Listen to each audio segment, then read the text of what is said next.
ई 10 दिन के कथा छे, कार्तिक के कथा छे। त एक समय गौरी के मन भेलन कि हम निर्जन वन में जाकर दोनों आदमी अपन भोग विलास करी।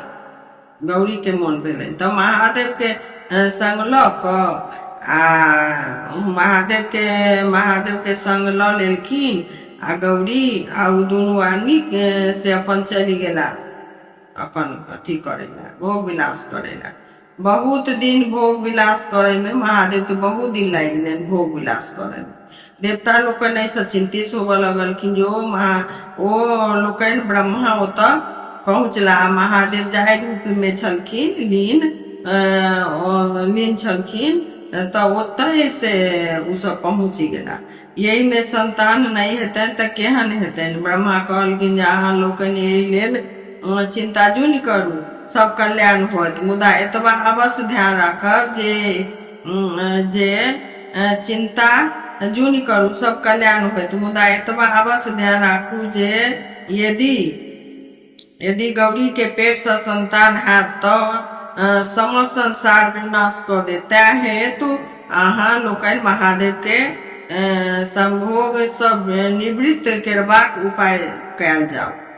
सब देवता वन में जाकर हल्ला करे लगलखिन। हल्ला कैला से महादेव के ध्यान टूट गेल और वो अपन जे अथी करे भोग विलास करे छलखिन तैसे निवृत्त भ गेला।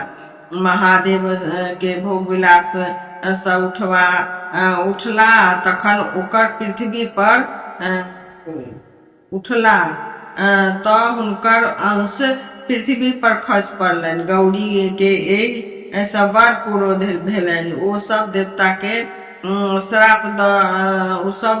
श्राप दे जे आइ से कोनो देवता के बच्चा भोग विलास नहीं है, संभोग सब बच्चा नहीं हेतै।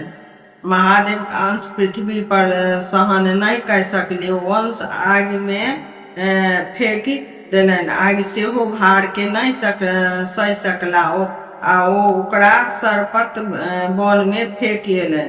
सरपत पर जाकर वंश छला ओ मुँह वाला एक बच्चा भय गेल। सरपत पर जाकर वो अंश छो मुँह वाला बच्चा भ गेल।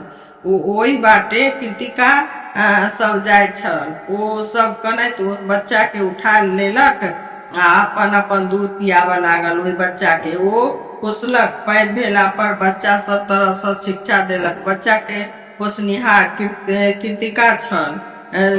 तै हेतु ओहि बच्चा के नाम कार्तिके पड़ल। गणेश जी के जन्म बाद जखन गौरी शंकर के पता लगलन जे कार्तिक जन्म तब कार्तिके के जन्म तो कार्तिके के बजा लेलखिन। देवता लोग हुनका अभिषेक कैला अपन सेनापति कार्तिके के बनावल। कार्तिक तारकासुर के मारल और इंद्र के अपन राज्य वापस कै हुनकर विवाह साठी से भेल। तो ये कार्तिक के कथा।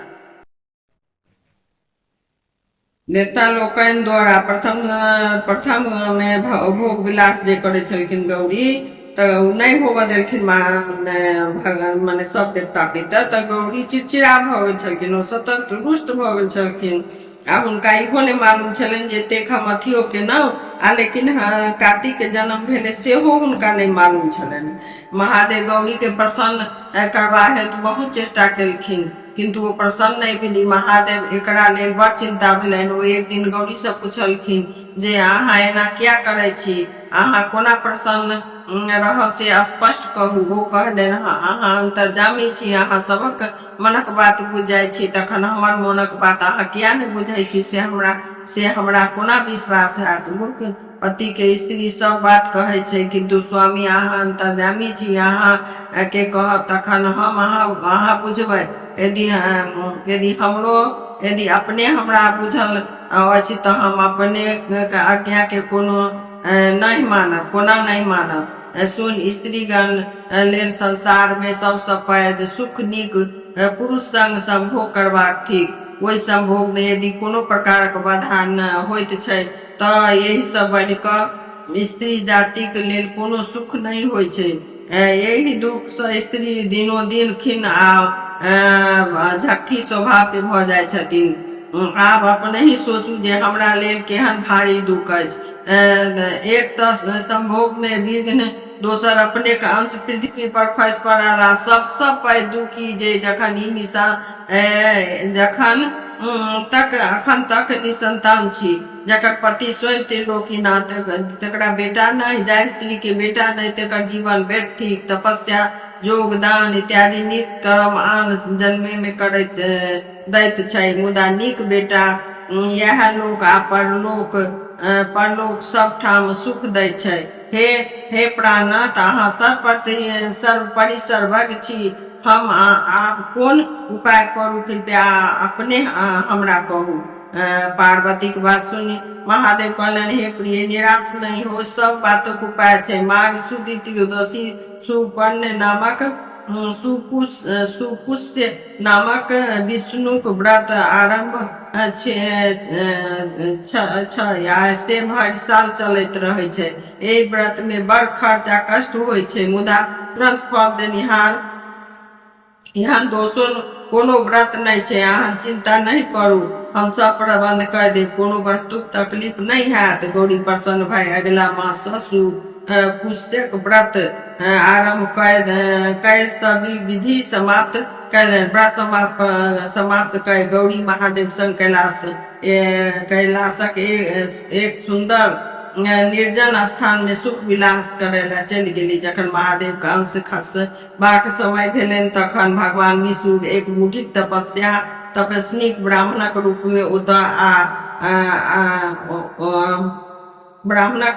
ओतय गेला आ हाक पारे लगला, परम पिता महादेव आ जग माता गौरी, अहाँ लोकन कतय छी? हम भूखे मरि रहल छी, किछु खुआउ, हमर प्राणक रक्षा करू। भूखल ब्राह्मणक हार सुनी दुनू गोटे धर भरा के उठी दौड़ला। एहि बीच महादेव अंश पलंग पर खसि पड़ल। गौरी महादेव ब्राह्मणक आदर सत्कार में लाग गेला, हुनका पूछ के भोजन कराबे लगला। एकाएक ब्राह्मण देवता अंतर ध्यान भय गेला। ओहि समय में आकाशवाणी भेल, अहाँक व्रतक फल पलंग पर खिला रहल अछि, जाओ पुत्र के देख जीवन सफल करू।